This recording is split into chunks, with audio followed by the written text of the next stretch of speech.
The scent of pine and frost clung to everything in the Northern Territories, to the rough-hewn wooden beams of the tavern, to the wool cloaks draped over bent shoulders, to my own hair as I tried to make myself invisible in the corner booth. Outside, the wind howled like a wounded animal, rattling the shutters and sending spirals of snow against the fogged windows. Inside, the air was thick with smoke, ale, and the nervous energy of people who knew winter in these lands meant more than cold.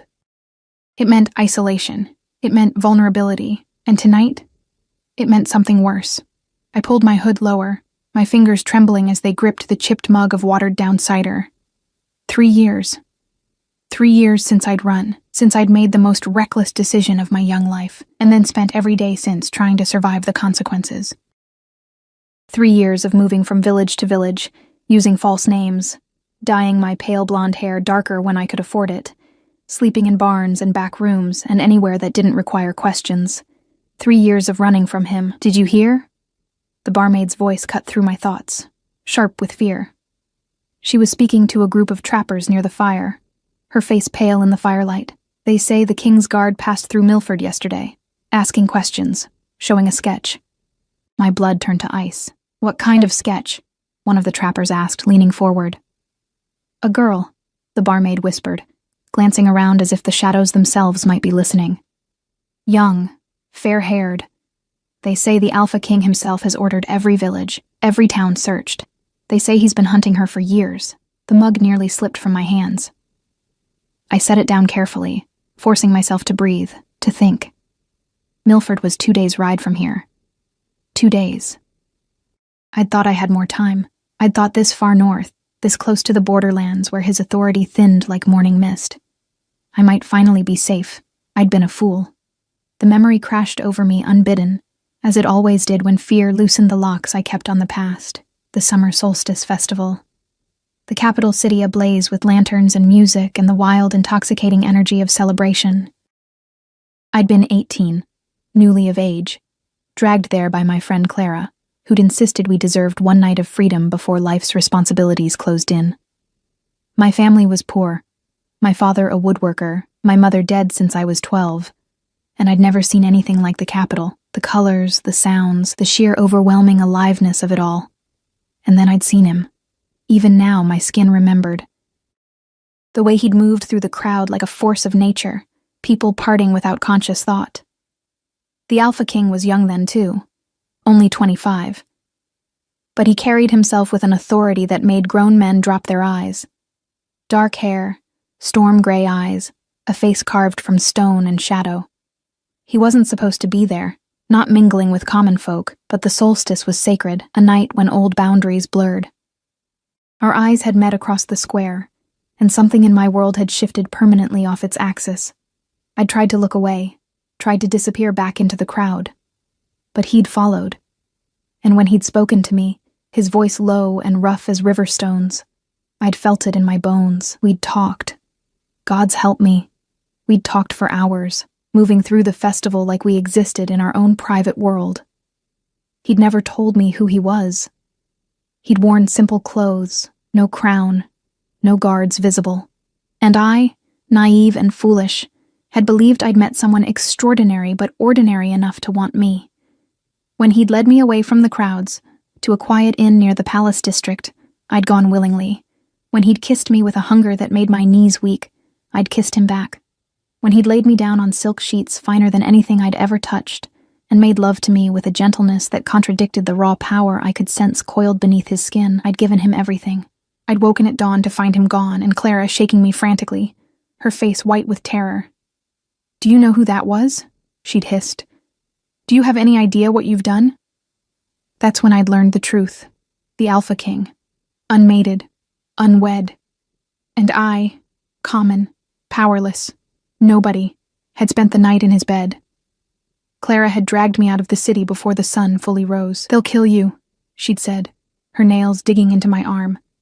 "The nobles, the court, his advisors, they'll never accept that he slept with someone like you.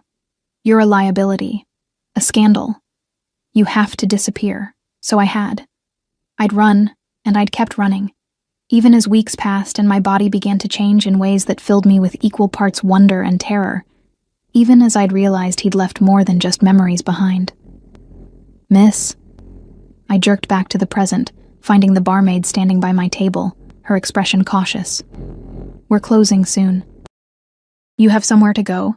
I nodded quickly, fumbling for coins. My fingers brushed against the small pouch hidden beneath my cloak, where I kept my last few silvers and the only other thing of value I owned, a carved wooden bird my father had made before he died, the same winter I'd run. He'd never known what happened. The fever had taken him quick, and I'd nursed him in a stranger's barn, watching him slip away while I'd cradled secrets he'd never learn. "Be brave," he'd whispered near the end, his calloused hand finding mine. "Be braver than you think you can be." I'd tried. Gods, I'd tried. Outside, the storm had intensified. Snow drove horizontally down the narrow street, and the few lanterns still burning created small islands of light in the darkness. I pulled my cloak tighter and started toward the boarding house 3 streets over, a rundown place that rented rooms by the week and didn't ask names. I'd made it halfway when I heard the horses. The sound cut through the wind, multiple riders, moving fast despite the weather. My heart lurched into my throat. I pressed myself against the wall of a shuttered shop, praying the shadows would hide me. The horses rounded the corner, and I glimpsed dark uniforms, the glint of weapons, the disciplined formation of trained soldiers, the King's Guard. They passed within feet of me, close enough that I could smell the sweat of the horses, see the grim determination on the riders' faces. One of them was holding something, a rolled parchment, a sketch. They continued down the street, and I forced my legs to move, to carry me in the opposite direction. Not the boarding house. They'd check there. I needed to get out of the village entirely. Needed to... "You there!" The voice cracked like a whip. I ran. Behind me, shouts erupted. Boots pounded on packed snow. I careened around a corner, my lungs burning, the cold air like knives in my throat. The village was a maze of narrow alleys, and I'd spent 2 months learning them, thank the gods. I ducked through a gap between buildings, emerged in a back courtyard, vaulted a low fence. More shouts. They were spreading out, trying to cut me off. I burst out onto the main road at the village's edge, where the forest began its dark sprawl. If I could reach the trees, I had a chance. I'd always been fast, always been good at disappearing. I just needed... A horse blocked my path. I skidded to a stop, nearly falling, my breath coming in ragged gasps. The rider sat motionless, silhouetted against the snow, and for one heart-stopping moment I thought it was him, that after 3 years the hunt had finally ended. But as the rider dismounted, I realized it was a woman, tall, lean, with silver hair braided tight against her skull. She wore the uniform of the guard, but something in her face was different, not cruel. Just... weary. "Don't run," she said quietly, her hand raised in a gesture that was more plea than command. "Please. I'm not here to hurt you." "Then why are you here?" My voice came out broken, desperate. She glanced over her shoulder, toward the sounds of the other guards searching. When she looked back at me, something in her expression made my chest tighten. "Because he is," she said. "The king. He's coming here himself. He'll arrive by dawn, and when he does, there won't be anywhere left to hide." The world tilted. "Why are you telling me this?" "Because I've seen what 3 years of searching has done to him." Her voice was soft, almost pitiful. "Because I've watched the most powerful man in the kingdom tear himself apart looking for someone who doesn't want to be found. And because..." She paused, her eyes dropping to my cloak, to the way I'd instinctively wrapped my arms around my middle, "because I think you're carrying more than just secrets." My hand flew to my stomach, flat now, empty. The memories of what I'd carried and lost locked so deep I could barely breathe around them. "I don't know what you're talking about," I whispered. "Yes," she said gently. "You do." Behind her, in the distance, a new sound emerged beneath the wind, a howl. Deep, resonant, primordial, the sound of an alpha calling across miles, calling for something he'd lost. The woman's expression shifted to something almost like sympathy. "You should go.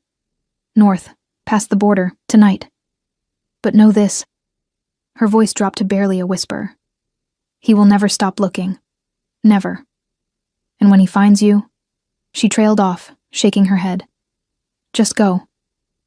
She turned and mounted her horse, vanishing back toward the village before I could find my voice. I stood frozen, the snow settling on my shoulders, that howl still echoing in my bones. Then I turned and ran into the forest, toward a future I couldn't see, and a past I could never escape. The hunt, I realized with cold certainty, was about to end. Whether I survived it was another question entirely. The forest swallowed me whole. I ran until my legs screamed, until my lungs felt like they'd been scraped raw, until the lights of the village disappeared completely behind the dense wall of pines. Only then did I allow myself to slow, to press my back against a massive tree trunk, and try to remember how to breathe like a normal person instead of a hunted animal. But I wasn't normal. I'd never been normal again after that night. The snow had lightened to scattered flurries, and in the sudden quiet I could hear everything: the creak of branches, the rustle of some creature moving through underbrush, the hammer of my own heartbeat. And beneath it all, like a frequency only I could detect, that howl still resonated, a summoning, a claim. He will never stop looking. I'd known that, hadn't I? In the deepest part of myself, in the place where instinct lived beyond rational thought, I'd always known. You didn't spend a night with someone like him. Someone whose very presence bent the world around him, and walk away unmarked. The question was why? Why dedicate 3 years, endless resources, the attention of the entire kingdom's guard to finding one common girl? Unless he knew. My hand moved to my stomach again, to the emptiness there that still ached like a phantom limb. I'd barely made it 4 months before my body had betrayed me, before I'd woken in a pool of blood in a farmer's wife's guest bed, knowing with terrible certainty that I'd lost the only piece of him I'd been foolish enough to want to keep. The old woman had been kind, had burned the sheets and never spoken of it, but I'd seen the knowledge in her eyes. She'd known what I was losing wasn't quite human. The child would have been powerful, half alpha, born of a bloodline that traced back centuries, and I'd lost it alone, biting down on leather to keep from screaming, while the father hunted me across his kingdom without knowing he was already too late. I pushed off the tree, forcing my legs to move again, north. The woman had said north, past the border. There were wild lands there, places where even the Alpha King's authority meant nothing, places where wolves ran on different laws and outsiders could disappear if they were clever enough. I'd been clever for 3 years. I could be clever a little longer. The terrain grew rougher as I climbed, the forest giving way to rocky hillsides scattered with scrub brush and twisted trees. My breath misted in the frigid air. I'd grabbed my pack from the boarding house's back entrance before fleeing, a small miracle. So I had my bedroll, some dried meat, a water skin, enough to survive a few days if I was careful. Dawn came slowly, the sky shifting from black to deep purple to a gray so pale it hurt to look at. I'd made it perhaps 10 miles, putting a mountain ridge between myself and the village. My feet were numb in my worn boots, and exhaustion dragged at every muscle, but I couldn't stop. Not yet. I was picking my way along a narrow deer trail when I heard voices. I dropped immediately into a crouch behind a boulder, my heart launching into my throat. The voices were male, rough, speaking in the clipped accent of the borderlands. Not guards, something else. Told you the reward's real, one was saying. 500 gold pieces for information leading to her capture, 1,000 if you bring her in alive. And how are we supposed to know it's her? Another voice replied, skeptical. Half the girls in the north are fair-haired. The sketch shows more than that. Small build, pale eyes, a scar on her left hand shaped like a crescent moon. My blood froze. I looked down at my left hand, at the thin white scar across my knuckles where I'd caught it on a broken bottle while working in a tavern 2 years ago. How did they know? How could they possibly? Either way, the first voice continued, we cover more ground if we split up. You take the eastern trails, I'll check the river crossings. She's running north, has to be, nowhere else to go. Bounty hunters. Of course. A reward that size would draw every desperate man within 100 miles. I waited until their footsteps faded before moving, but my confidence had shattered. They knew details about me that should have been impossible to know, which meant someone had been watching, gathering information, piecing together my movements over months or years. He'd been closer than I'd realized. All along. I changed direction, heading west instead of north, following the ridgeline where the rock would hide my tracks. The sun climbed higher, though it provided little warmth. My stomach cramped with hunger, but I didn't dare stop. Every shadow looked like a threat now. Every distant sound like approaching danger. By midday, I descended into a narrow valley where a half-frozen stream cut through stands of birch and alder. I knelt at the water's edge, breaking through the ice to fill my water skin, when I caught movement in my peripheral vision. A wolf. Massive, gray-black, watching me from 30 feet away. I went absolutely still. Wolves in these lands weren't always just wolves. Some were shifters, some were bound to alphas, some were wild, and more dangerous than any human predator.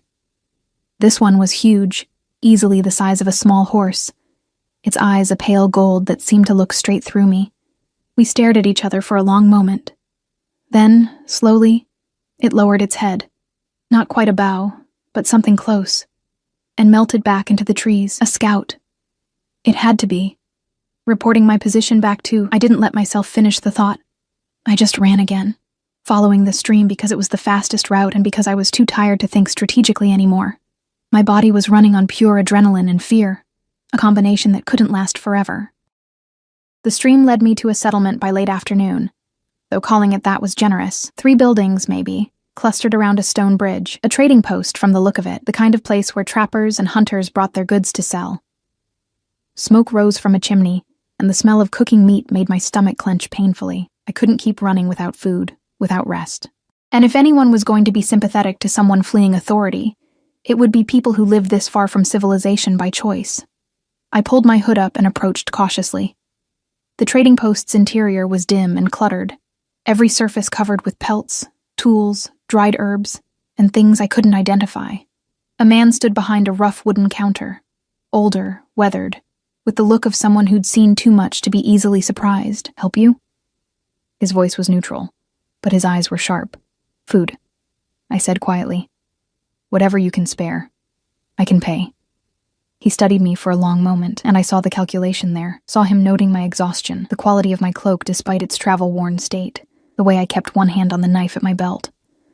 "You running from something?" he asked finally. "Isn't everyone out here?" That earned me something that might have been a smile. "Fair point." He turned and pulled down a cloth-wrapped bundle. Bread, cheese, some smoked fish, 3 silvers. It was highway robbery, but I paid without arguing. As he counted the coins, I noticed a piece of parchment tacked to the wall behind him. A sketch. My sketch, or close enough to make my skin crawl. He saw me looking. "King's offering quite the reward," he said conversationally. "Makes a man wonder what a slip of a girl could have done to warrant that kind of attention." "Maybe she didn't do anything," I replied, keeping my voice steady. "Maybe she just wants to be left alone." "Maybe." He pushed the bundle across the counter, "but the king doesn't strike me as the type to hunt someone for 3 years over nothing. Must be quite a story there." I grabbed the food and turned to go. "Girl." His voice stopped me at the door. When I looked back, his expression had shifted to something almost gentle. "The bridge leads north, but if I were you, I'd go south." "Circle back. Everyone expects north. Why are you helping me?" He shrugged. "Because I've got daughters, and because some hunts ought to end with the prey getting away." He paused. "But for what it's worth, and maybe this is an old man talking foolish, but running forever's no kind of life either." I left before he could see the tears burning in my eyes. Outside, the temperature had dropped sharply. The sun was sinking toward the horizon, painting the snow in shades of amber and rose. I needed to find shelter before dark, somewhere I could rest for a few hours without freezing to death.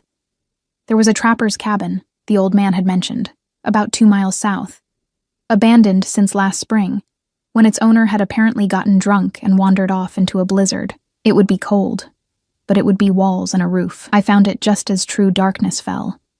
A small structure built into the side of a hill, its door hanging crooked on leather hinges. Inside was a single room with a stone fireplace, a crude bed frame, and the musty smell of disuse. But it was shelter. I got a small fire going with wood from a stack by the hearth, then forced myself to eat, though every bite felt like ash in my mouth. My whole body ached with exhaustion, but my mind wouldn't stop racing. He will never stop looking. Why? That was the question that had haunted me for 3 years. Yes, I'd shared his bed. Yes. Technically, that could be seen as some kind of crime against protocol or tradition. But to dedicate this much time, this many resources, to finding one girl, unless it wasn't about protocol at all. I thought about that night again, really let myself remember it for the first time in months. The way he'd looked at me, like I was something precious and fragile and impossibly rare. The way he'd touched me, with a reverence that had made me feel powerful even in my vulnerability. The way he'd whispered my name, my real name, the one I'd given him before I'd known who he was, like it was a prayer. Elena. And in the morning, before I'd woken, he'd left something on the pillow beside me. I'd found it when Clara was dragging me away. A small token, easily overlooked. A silver ring, beautifully simple, sized perfectly for my finger. I'd thrown it into the river on our second day of running, terrified it could be used to track me. What if it hadn't been a careless trinket? What if it had meant something? What if I'd run from the only person who'd ever seen me, truly seen me, and wanted me anyway? The fire crackled, and outside the wind picked up again, howling around the cabin's corners. I wrapped myself in my bedroll and closed my eyes, knowing sleep would be fitful at best. I dreamed of storm-gray eyes and a voice that called my name like a summons I couldn't ignore. When I woke hours later, the fire had burned down to embers and the cabin was freezing, but something else had woken me, a sound outside, footsteps in the snow, multiple people, moving carefully, trying to be quiet. I was on my feet instantly, knife in hand, every sense screaming. The door crashed open, and silhouettes filled the frame, 3 men, rough-looking, with the predatory confidence of people who knew they had cornered their prey. "Well now," the leader said, grinning in the faint firelight. "Looks like we just earned ourselves 1,000 gold pieces." The knife felt small in my hand, useless, almost, against 3 grown men who'd clearly spent their lives surviving in these brutal lands. But I held it steady anyway, the way my father had taught me years ago. Low, ready, committed. "Stay back," I said, hating how my voice shook. The leader laughed, a wet, unpleasant sound. He was missing teeth, and a scar bisected his face from temple to jaw. "We don't want to hurt you, girl. King wants you alive, and alive is what we'll deliver. But we can do this easy or hard. Your choice. There's always a third option," I said, my mind racing. The cabin had no back door, no windows large enough to crawl through, just the one entrance, now blocked by 3 bodies. "Yeah?" The second man, shorter but broader, cracked his knuckles. "What's that?" I didn't answer. Instead, I grabbed the lantern from the table beside me and hurled it at the fireplace. The oil splashed across the remaining embers, and flames roared to life, licking up the dry wood of the mantel. In the sudden bright chaos, I lunged, not at the men, but to the side, toward the weak point I'd noticed in the cabin's wall where the chinking had rotted away. I hit it shoulder first, felt ancient wood splinter and give way. Cold air and snow rushed in as I tumbled through, landing hard on frozen ground. Behind me, the men were shouting, the cabin filling with smoke. I scrambled to my feet and ran. The forest at night was a labyrinth of shadows and treacherous ground. I careened between trees, branches whipping at my face, my lungs burning. Behind me, I heard them crashing through the undergrowth, cursing, their heavier builds working against them in the dense terrain. But I was tired, so desperately tired, and they were fresh, well-fed, determined. I risked a glance back. Mistake. My foot caught on a root, and I went down hard, the impact driving the air from my lungs. Before I could recover, rough hands grabbed my arms, hauling me upright. "Got you," the scarred leader panted, his grip like iron. "Should have taken the easy way, girl." I twisted, trying to break free, but the other 2 had caught up. 6 hands now, holding me immobile. The shorter man produced rope from his belt, reaching for my wrists. Then the howling started. Not one wolf. Multiple. The sound came from every direction, a coordinated assault of noise that made the men freeze. I felt their grips loosen slightly as they looked around, suddenly uncertain. "What the—" the third man started. The first wolf hit him from the side, a missile of fur and fangs that took him down before he could finish the sentence. His scream cut off abruptly. The other 2 released me, scrambling for weapons, but it was already too late. Wolves poured from the shadows.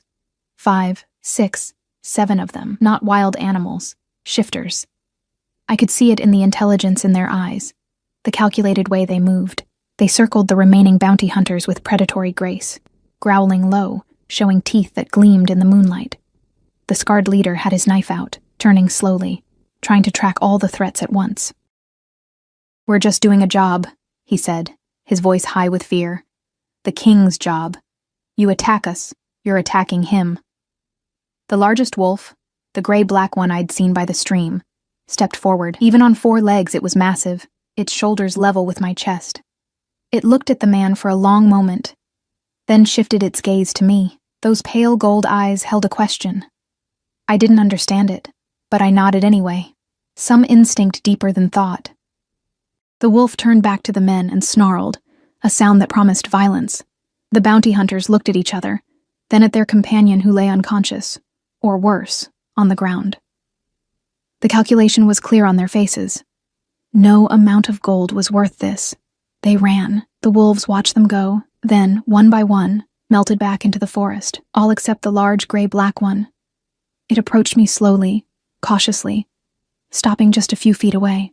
This close, I could see the scars on its muzzle, the way one ear was torn at the tip. This was a warrior, a survivor. It lowered its head again in that same gesture I'd seen before. Then it turned and began walking, pausing to look back at me expectantly. I followed. We traveled through the night, the wolf setting a steady pace that I struggled to match. It led me away from the paths I'd been following, deeper into wilderness that felt older, more primal. The trees here were ancient, their trunks wider than houses, their branches forming a canopy so dense that even in winter it blocked most of the moonlight. By the time the sky began to lighten, we'd reached a place I never would have found on my own. A hidden valley where steam rose from hot springs scattered among the rocks. And there, built into the side of a cliff face, was a settlement. Not a village. Something else. Stone structures that looked like they'd grown from the mountain itself, connected by covered walkways and bridges. People moved between them, or not quite people. I could sense it even from a distance. Shifters. A whole community of them. The wolf led me to the largest building, where a woman waited on the wide stone steps. She was perhaps 40, with silver threading through her dark hair and the kind of presence that suggested authority. When she spoke, her voice carried the same rough accent as the Northern Territories, but with something else beneath it. Something ancient. "So," she said, studying me with eyes that were the same pale gold as the wolf's, "you're the one causing all this fuss." I didn't know what to say to that. She sighed, gesturing me inside. "Come. You look half dead, and we need to talk before he arrives. Before who?" But I already knew. The Alpha King. She smiled without humor. "Did you really think you could run through Pact territory without word getting back to him? My son reported your presence yesterday. His Majesty will be here by nightfall." Her son. The wolf. I looked at the creature that had saved me, that now sat beside the woman with its tail wrapped around its paws. It met my gaze, and I saw what I'd missed before, the resemblance to the woman's features, subtle but unmistakable. "Why help me then?" I asked.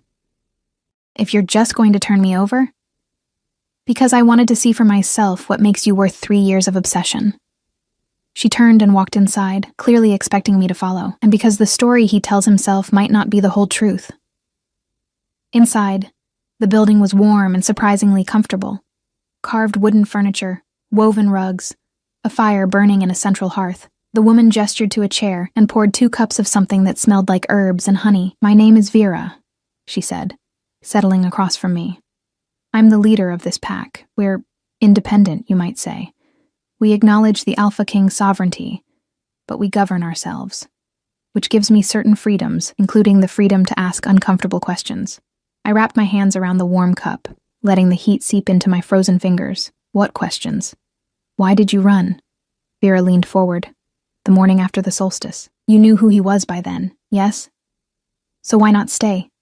Why not see what he wanted?" "I knew what would happen," I said quietly. "I was nobody. Common. The court would have destroyed me for daring to touch him. My friend, she knew. She'd worked in the palace once. She told me what they did to girls who got too close to power." "And did you ever consider," Vera said slowly, "that he might have protected you? That maybe the reason he's been hunting you isn't to punish you, but because you left before he could offer you that protection?" The cup trembled in my hands. "That's not... People like him don't what? Feel? Care? Vera's voice was gentle but firm. Elena, yes, we know your name. Do you have any idea what finding your true mate feels like for an alpha? It's not a choice. It's not politics or strategy. It's recognition. Soul-deep, undeniable recognition. I shook my head, unable to speak. That night, Vera continued, during the solstice, when boundaries blur and ancient magic runs strong, those are the nights when fate has room to work. And if an alpha finds his mate on such a night... She paused.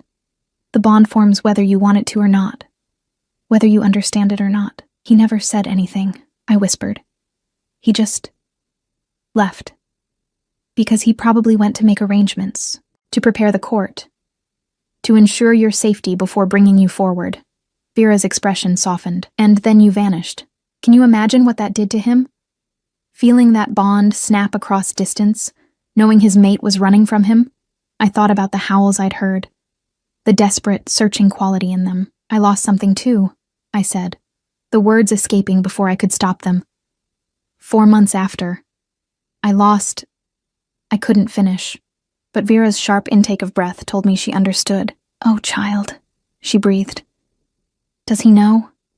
I shook my head, tears finally spilling over. How could he?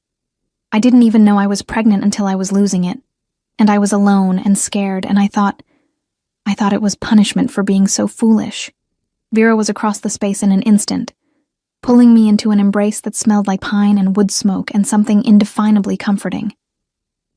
Listen to me, she said fiercely. What happened was not punishment. Bodies fail sometimes. Nature is cruel sometimes. But you survived it. And that takes a strength most never have to find.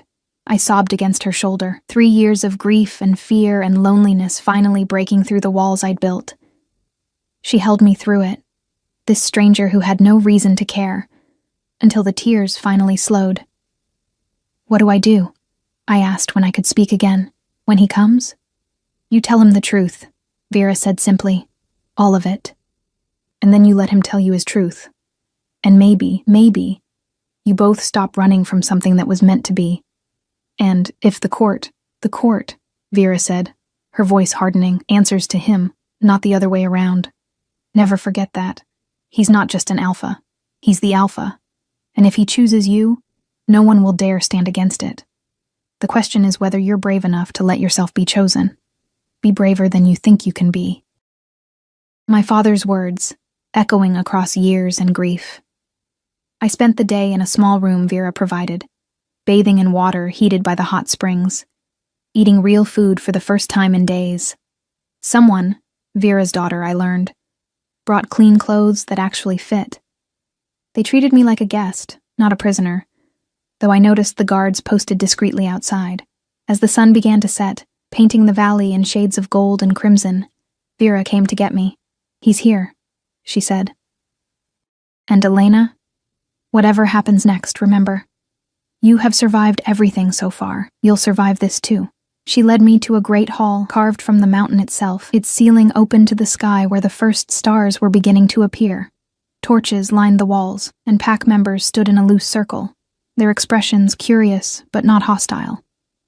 And at the far end, standing alone, was him. 3 years. 3 years of running, of fear, of grief. And now, here he was, exactly as I remembered and somehow different. Still tall, still commanding, still carrying that aura of controlled power. But there were new lines around his eyes, a tension in his shoulders that spoke of sleepless nights and relentless searching. Our eyes met across the distance, and the world contracted to just this moment, just this recognition. He took a step forward, then another. And then he was running, closing the space between us with desperate speed, and I was running too, my body making the choice my mind was still afraid to make. We collided in the center of the hall, his arms wrapping around me with crushing force, his face buried in my hair as he breathed me in like I was air, and he'd been drowning. Elena, he whispered, his voice breaking on my name.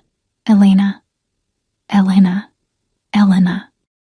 And I held him back just as tightly, feeling something inside me that had been fractured and frozen finally begin to thaw. He pulled back just enough to look at me, his hands framing my face with a gentleness that contradicted their trembling. Storm gray eyes searched mine with an intensity that made my breath catch. Not predatory, but desperate. Lost. Why? His voice was raw, barely above a whisper. Why did you run from me? The great hall had gone completely silent. I could feel dozens of eyes on us, witness to this moment that felt both impossibly private and devastatingly public. But when I looked at him, really looked, everyone else faded to insignificance. I was afraid, I said, my own voice breaking. I didn't understand what had happened between us, and when I found out who you were, I thought that I'd used you. Pain flashed across his features. That it was just one night and nothing more. Yes. The admission hurt. I was nobody. Common-born, powerless, and you were yours, he interrupted fiercely. From the moment I saw you in that square, I was yours. Do you understand? That's what the bond means. That's what I've been trying to tell you for 3 years if you'd just stopped running long enough to hear it. Tears spilled down my cheeks. I didn't know. Clara said the court would kill me, that I was a scandal, a liability. Clara was wrong. His thumb brushed away my tears with aching tenderness. The court answers to me, and I would have raised the whole kingdom to ash before I let anyone harm you. I believe him. Vera's voice came from somewhere to my left. I've known Demon since he was a boy. He doesn't make idle threats. Demon. His name. I'd never known it. Never asked. Just called him by his title in my own mind, keeping that distance. There's more, I said, my voice barely audible. Something you need to know. Something I lost. His expression shifted instantly to alarm. Are you hurt? Did someone... No, not now. I took a shuddering breath, feeling Vera's encouraging presence somewhere behind me. 4 months after that night, I was carrying your child, our child. But I lost it. I was alone in a stranger's house, and my body just... My voice broke completely. I'm sorry. I'm so sorry. The devastation that crossed his face nearly broke me. He pulled me against his chest again, one hand cradling the back of my head, the other pressed against my lower back as if he could somehow protect what was already lost. No, he said roughly. No, you don't apologize. Gods, Elena, you should never have been alone for that. You should have been surrounded by healers, by people who loved you, by me. His whole body shook. I'm the one who's sorry. If I'd found you sooner, if I'd been clearer that morning about what you meant to me. You left me a ring, I whispered into his chest, on the pillow. I threw it in the river. I thought it was just a trinket, something to ease your conscience. He made a sound between a laugh and a sob. That ring was my mother's, the only thing I had left of her. I left it because even then, half drunk on your scent and terrified by how completely you'd undone me, I knew I wanted you to have something of value. Something that said this wasn't casual. The weight of that revelation settled over me. His mother's ring, a piece of his history, his heart. And I'd discarded it like garbage. I didn't know. I said again, helplessly. I know. He pulled back, his hand still gentle on my face, but you know now. And I need you to hear this, Elena. I need everyone here to hear this. He raised his voice, addressing the assembled pack members. This woman is my mate, my chosen one. She will be my queen, and anyone who has a problem with that can take it up with me directly. The declaration hung in the air like a challenge, but instead of protest, I heard murmurs of approval, even a few cheers. Vera was smiling. Her son, still in wolf form, sat with his tail wagging slightly. The pack accepts, Vera announced formally, and will spread the word. By tomorrow, every shifter community in the kingdom will know the Alpha King has found his mate. Demon's attention returned to me, his expression softening. But the question isn't whether they accept. It's whether you do. I won't force this bond on you, Elena. If you want to walk away, if these 3 years have killed whatever you might have felt, I never stopped dreaming about you. I interrupted, the confession tumbling out. Every night. Your eyes, your voice, the way you looked at me like I mattered, like I was precious. I pressed my palm against his chest, feeling the thunder of his heartbeat. I ran because I was terrified. But I never stopped wanting what we had, what we could have had. His forehead dropped to rest against mine. Then stay. Please. Let me spend the rest of my life proving you made the right choice. The court will fall in line or find themselves without positions, he said firmly. You let me worry about politics.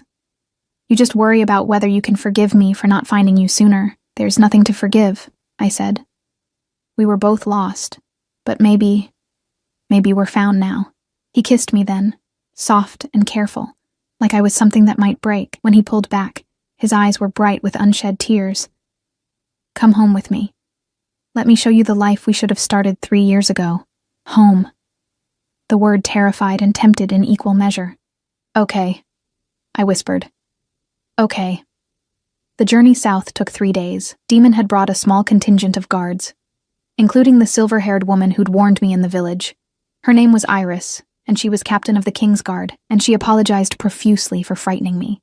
I had to make you understand the urgency, she explained as we rode. He was tearing himself apart. Some nights he'd shift and run the borders for hours, howling like his soul was being ripped out, which in a way, it was. I rode beside Demon, my smaller horse dwarfed by his massive black stallion. He kept reaching over to touch me. My hand, my shoulder, my knee, like he needed constant confirmation I was real. And each time, I felt something in my chest expand, that frozen, frightened thing beginning to thaw and bloom. We talked, really talked, making up for 3 years of silence. I told him about my life before, my father's woodworking shop, my mother's death, the poverty that had defined my childhood. He told me about the pressures of the crown, the expectations, the loneliness of being surrounded by people who wanted the king, but never saw Demon. That night at the solstice, he said on the second evening as we camped under stars so bright they seemed close enough to touch. I'd slipped away from the palace guards deliberately. I just wanted one night to be normal. To walk among my people without them being afraid or political. And then I saw you. We were sitting close to the fire, his arm around my shoulders, my head resting against his chest. What did you see? I asked. Someone who looked as lost as I felt. He said quietly, but also curious, bright. You were watching a street performer juggle fire and your whole face lit up with wonder. Like you still believed the world could be magical despite everything that had tried to beat that belief out of you. I remembered that moment. The juggler had been incredible, and I'd been so caught up in the spectacle, I hadn't noticed the tall, beautiful man watching me instead of the performance.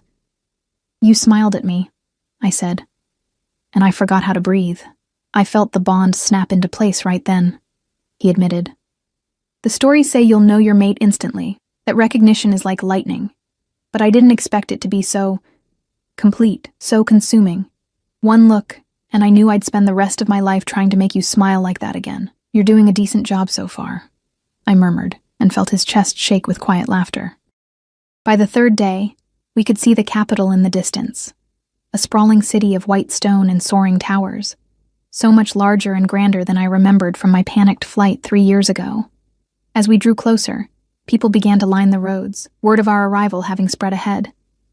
I expected hostility, curiosity at best, but instead, I saw hope in their faces. Banners appeared, hastily made but genuine. Children waved. An old woman called out, "Bless you, my lady. Bless you both." They've been waiting for this, Iris explained, riding up beside us. Waiting for their king to find happiness, to have an heir, to have something to celebrate instead of just more war and politics. An heir. The word sent a pang through my chest. Demon must have felt me tense because his hand found mine, squeezing gently. "We have time," he said softly. "For my ears only, all the time in the world. There's no rush for anything except learning to be happy." The palace was overwhelming. Vast halls of marble and gold, tapestries depicting centuries of history, servants everywhere moving with practiced efficiency. But Demon led me past all of it, to a private wing that felt more like a home than a fortress. These were my parents' rooms, he explained, opening a door to a suite that was elegant but comfortable. They've been empty since my mother died, but I thought, if you wanted, we could make them ours. I walked through the space, touching fine fabrics and carved wood, looking out windows that overlooked gardens already preparing for spring. There was a library, a bathing room with a tub large enough to swim in, and a bedroom dominated by a bed that could have slept 5 people. "It's beautiful," I said, and meant it. "You can change anything you want," he said quickly. "Redecorate, bring in your own things, whatever makes it feel like home." I turned to face him. "It'll feel like home because you're in it." The smile that broke across his face was incandescent, but before he could respond, a knock sounded at the door. Demon's expression shifted to annoyance. "This had better be important," he called. A nervous young man poked his head in. A secretary from his formal clothes. "Forgive me, Your Majesty, but the High Council requests an audience. They wish to meet the lady." Demon's jaw tightened. "Tell them—" "It's okay," I interrupted, squaring my shoulders. "I have to face them eventually. Might as well be now." "You don't have to face them alone," he said firmly. "I know." I took his hand. "That's the difference between now and 3 years ago. I'm not alone anymore." The council chamber was exactly as intimidating as I'd imagined. A circular room with a domed ceiling, tall windows letting in afternoon light, and a semicircle of severe-looking men and women in formal robes. The High Council, Demon had explained, advised the crown on matters of law, tradition, and policy. They couldn't override him, but their opinions carried weight. They looked at me like I was a fascinating, but potentially dangerous insect. "My lords and ladies," Demon began, his voice carrying absolute authority, "allow me to introduce Elena, my mate, and your future queen." One of the older council members, a woman with iron-gray hair and shrewd eyes, spoke first. "Your Majesty, with respect, tradition dictates that a king's mate be approved by council. There are questions of lineage, suitability, political advantage." "There are no questions," Demon interrupted coldly. "The bond recognized her. Nature chose her. And I will not debate something that is beyond mortal politics." "But her background," another council member began. "Her background is that she survived 3 years on her own with bounty hunters and worse pursuing her," Demon snapped. "She's clever, resilient, and strong enough to run from me even when every instinct told her to stay. Those seem like excellent qualifications for a queen to me." I stepped forward, finding my voice. "I know I'm not what you expected. I don't have noble blood or political connections, but I love him. The admission came easier than I expected. And I will spend every day earning the right to stand beside him, not because tradition demands it, but because your people deserve a queen who will fight for them the way they've fought for their king." The iron-haired woman studied me for a long moment. Then, surprisingly, she smiled. Small, but genuine. "Well said, girl.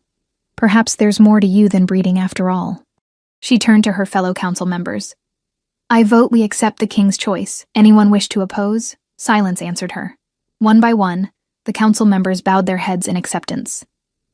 "Then it's settled," Demon said, satisfaction clear in his voice. "Now leave us. We have 3 years to make up for." As we left the chamber, I felt lighter than I had in years. The first hurdle cleared, but as we walked through the palace halls, I noticed something else. Servants smiling at us, guards standing straighter, an atmosphere of hope that seemed to have taken root just from our presence. "Did you feel that?" I asked. "Feel what?" "Like the whole palace just took a breath it's been holding for a long time." Demon pulled me closer. "That's because it has. We all have. But now," he pressed a kiss to my temple, "now we can finally breathe again." The first month passed in a blur of adjustment and wonder. Demon kept his promise. He gave me time. Time to learn the palace, to meet the people who would become my allies and advisors, to grow comfortable in a role I'd never imagined for myself. He introduced me to everyone as his equal, his chosen mate, and anyone who dared show disrespect found themselves reassigned to the furthest reaches of the kingdom. But more than that, he showed me who he was beyond the crown.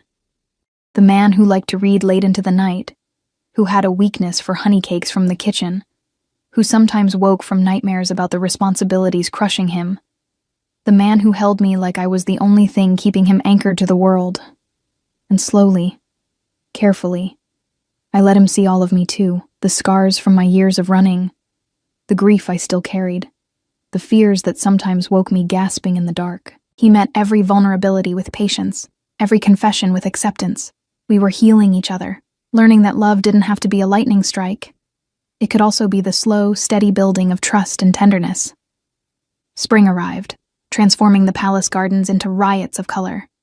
I'd taken to walking there in the early mornings, before the court fully woke, enjoying the peace and the way sunlight caught on dew-covered petals. It was during one of these walks that I met her. She was perhaps 60, with laugh lines around her eyes and hands stained with soil. The head gardener, I learned, a woman named Margaret, who'd tended these grounds for 40 years. "You're doing well," she said without preamble one morning, pruning roses with practiced efficiency. "The whole staff thinks so. Wasn't sure at first, mind you, but you've got a good heart. That matters more than breeding. Thank you," I said, oddly touched by the blunt approval. "Reminds me of the late Queen," Margaret continued, her voice softening. "His Majesty's mother. She was common-born too, did you know? A healer's daughter from the eastern provinces. The council pitched a fit when the old king chose her. But she won them over eventually. Had a way of making people feel seen. I hadn't known that. Demon rarely spoke about his mother. The loss still too raw even years later. What was she like? I asked. Margaret smiled, her eyes distant with memory. Kind. Fierce when she needed to be. She'd come out here sometimes when the politics got too heavy and help me plant bulbs. Said getting her hands dirty reminded her where she came from. She gave me a meaningful look. I saved some of her favorite varieties. Would you like to plant them? Seems fitting somehow. So I did. I knelt in the rich earth beside Margaret and planted purple irises and white lilies, flowers that would bloom long after this moment passed. And as I worked, I felt something settle in my chest, a sense of continuity, of belonging to something larger than myself. That evening, I told Demon about it. We were in our private chambers, him working through correspondence while I curled up in a chair with a book on the kingdom's history. He looked up when I mentioned his mother, his expression unreadable. "She would have loved you," he said quietly. "My father, too. They always believed that the bond chooses right, that mate bonds transcend politics and protocol. Margaret said your mother was common-born. She was. The council nearly revolted, but my father told them the same thing I told them about you, that some things are beyond negotiation."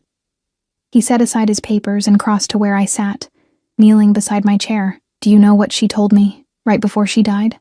I was 16, barely old enough to understand."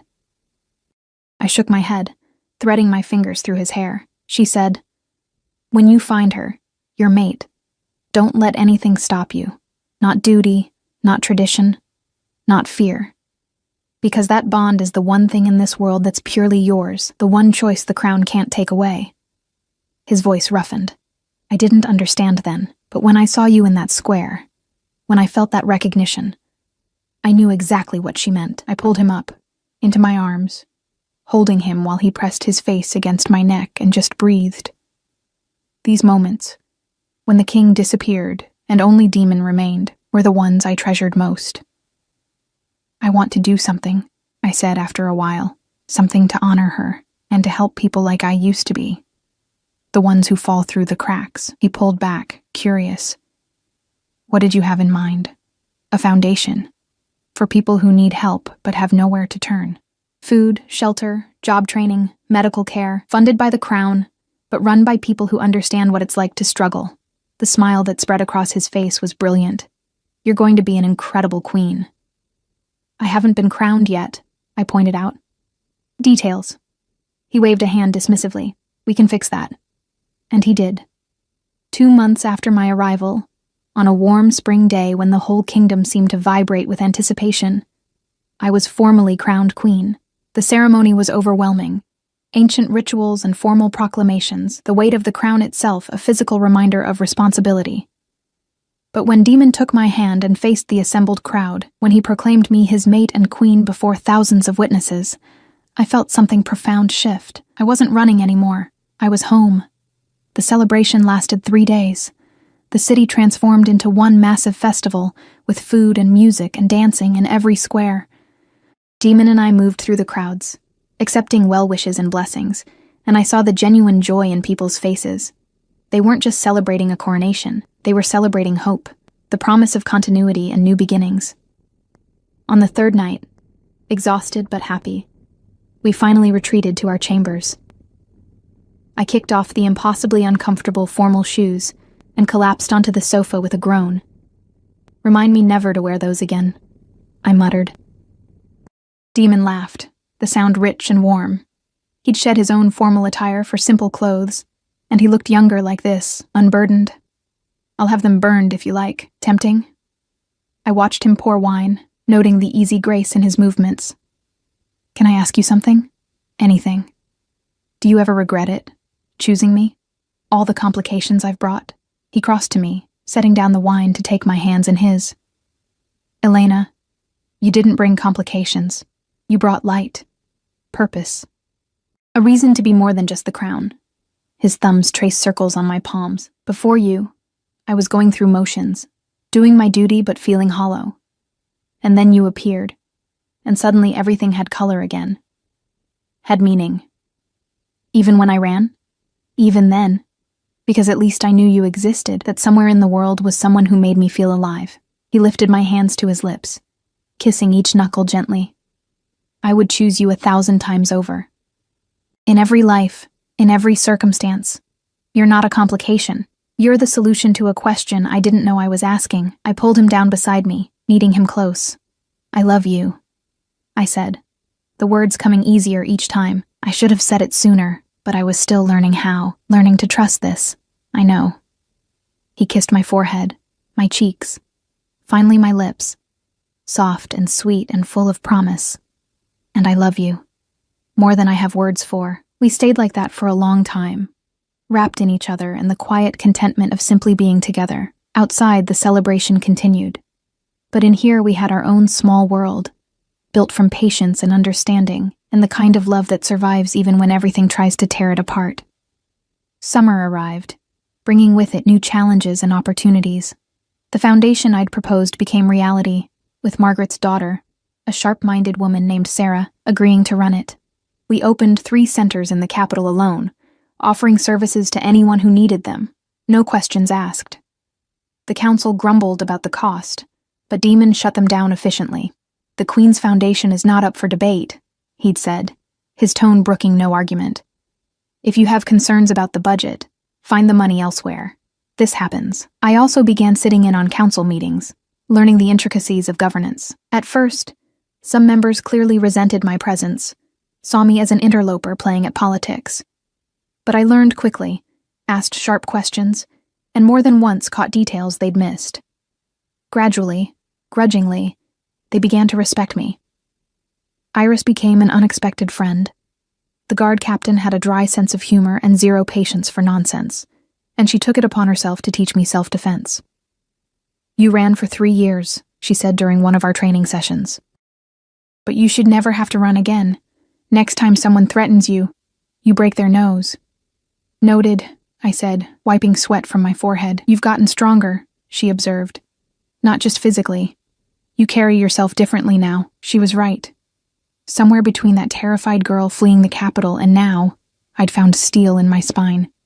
Found that I could be soft and strong simultaneously, that vulnerability and courage weren't opposites, but partners.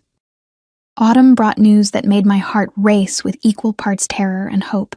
The palace physician, a kind older man named Dr. Chen, confirmed what I'd begun to suspect. I was pregnant. I stood in our chambers that evening, one hand pressed against my still flat stomach, trying to process the surge of emotions. Joy, fear, hope, grief for the child I'd lost, anxiety about whether this time would be different. When Demon returned from a late council session, he found me by the window, tears streaming down my face. Elena? He was across the room instantly, hands gentle on my shoulders. What's wrong? Are you hurt? No. I turned to face him, taking his hands and pressing them against my stomach. I'm pregnant. We're going to have a baby. The expression that crossed his face was almost comical. Shock, melting into wonder, melting into fierce, protective joy. Is everything? Dr. Chen says I'm healthy. It's early, only about 6 weeks, but he sees no reason to worry. I searched his face, needing reassurance. I'm terrified. After last time you were alone, he said firmly, pulling me close. This time you have me. You have the best healers in the kingdom. You have a whole palace of people ready to help however you need. He pulled back just enough to cup my face. And this time, we face it together. Whatever happens, I echoed.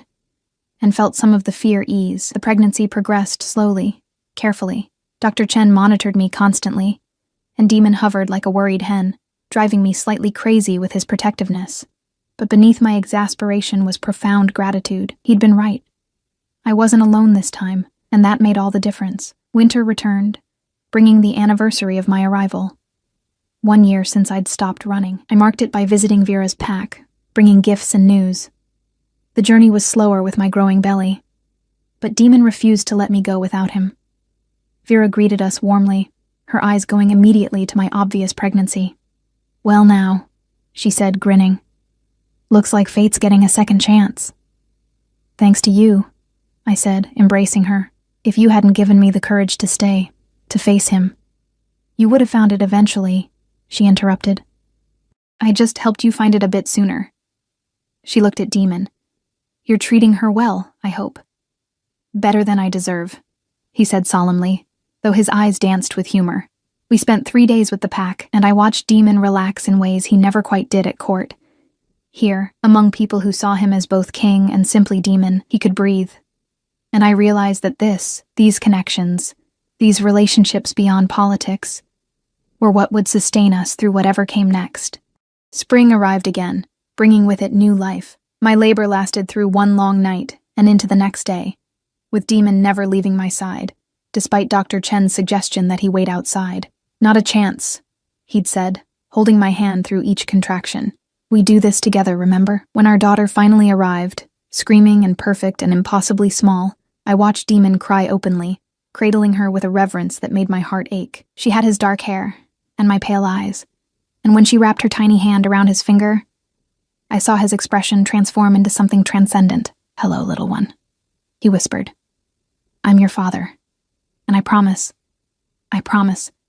you'll never doubt how loved you are." We named her Alara, after Demon's mother, and as I held her, as I watched my mate become a father, I felt the final piece of my healing click into place.